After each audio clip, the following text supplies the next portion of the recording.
अस्सलाम वालेकुम वरहमतुल्लाहि वबरकातुहू। Welcome back to Tajweed Express. उम्मीद है आप लोग खैरियत के साथ होंगे। तो आइए अपना प्यारा सा कुरानिक तजवीद क्लास शुरू करते हैं। पर उसके पहले मैं आप लोग से कहना चाहूँगी कि अगर आप लोगों को इस क्लास से फ़ायदा पहुँच रहा है तो आप आगे भी लोगों तक इस क्लास को पहुँचाएँ, इस वीडियो को शेयर करें ज़्यादा से ज़्यादा, ताकि दूसरे भी इसका फ़ायदा उठा सकें और अपने कुरान को सही कर सकें, तजवीद से कुरान पढ़ना सीखें, अपने मखारिज को करेक्ट कर सकें। ठीक है? और इसका अजर किसे पहुँचेगा? इंशाअल्लाह इसका अजर आपको भी पहुँचेगा। ठीक है? तो चलिए क्लास शुरू करें। बिस्मिल्लाहिर्रहमानिर्रहीम। तो आज हम शुरू करने जा रहे हैं अपना मखारिज पार्ट 10, जिसमें मैं आपको बताने जा रही हूँ हुर्फ़े तरफ़िया के बारे में। हुर्फ़े तरफ़िया जिसे हम ज़ुल्क़िया भी कहते हैं। ठीक है? अब देखिए कि पहले जान लें कि हुर्फ़े तरफ़िया कितने होते हैं। तो हुर्फ़े तरफ़िया 3 होते हैं। कौन-कौन से? लाम, नून, र। लाम, नून, र। ठीक है? अब आज मैं आपको जो बताऊंगी इंशाल्लाह वो है लाम के बारे में सिर्फ। क्यों?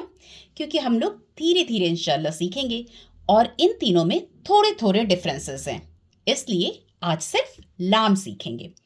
तो उसके पहले हम जान लें कि इनको हुर्फ़े तरफ़िया कहते क्यों हैं।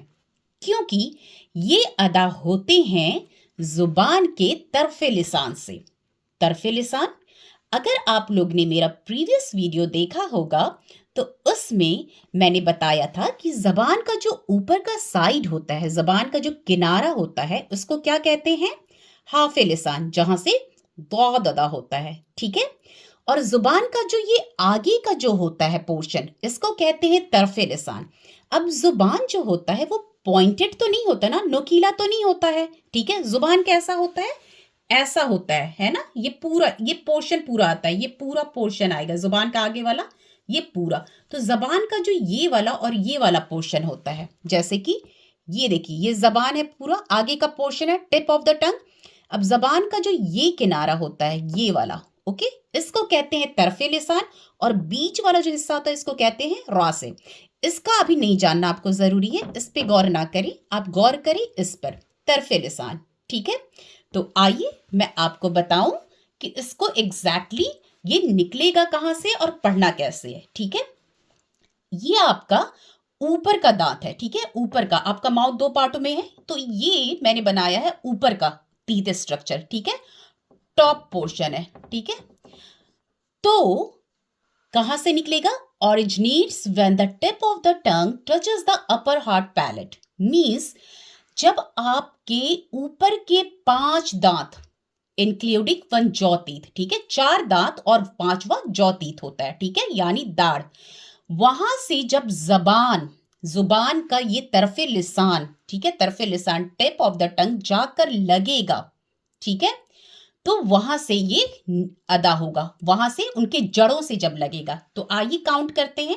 अगर आपने दांतों का भी पढ़ा है, मैंने पढ़ाया था, तो उसमें मैंने क्लियरली दांतों के नाम भी सिखाए हैं। ठीक है? अगर नहीं देखा तो आप प्लीज पीछे जाएं। ठीक है?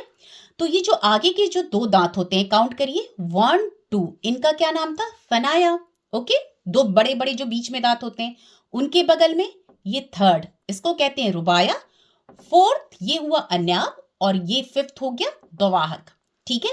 तो बस इस पोजीशन, ये जो दिख रहा है ना, तो जबान जो है, तरफे लिसान जो है, वो आ करके, जुबान का जो किनारा, वो आ करके यहां तक, 1 से लेकर 5th तक, ओके, यहां तक आके लगता है, तो यहां से अदा होता है लाम।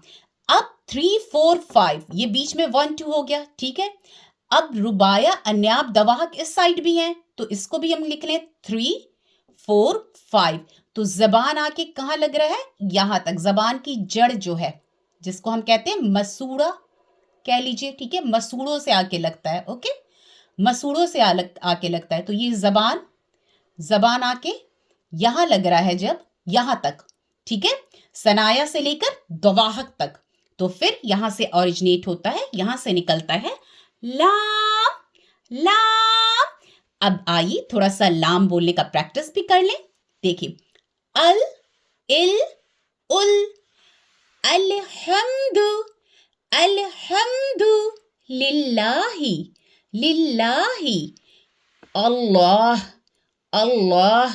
अब इसको मैंने पतला पढ़ा, इसको लाम को अल्लाह को मोटा पढ़ा, वो क्यों? ये अभी आप नहीं जानिए, ठीक है? ये मैं इंशाअल्लाह आपको जब अरेबिक लेटर्स पूरा अलिफ से लेकर या तक का जितने भी अरेबिक लेटर्स हैं वो कंप्लीट हो जाएंगे, तब मैं इंशाअल्लाह आपको बताऊंगी, ठीक है? अभी आप ये प्रैक्टिस करिए लाम।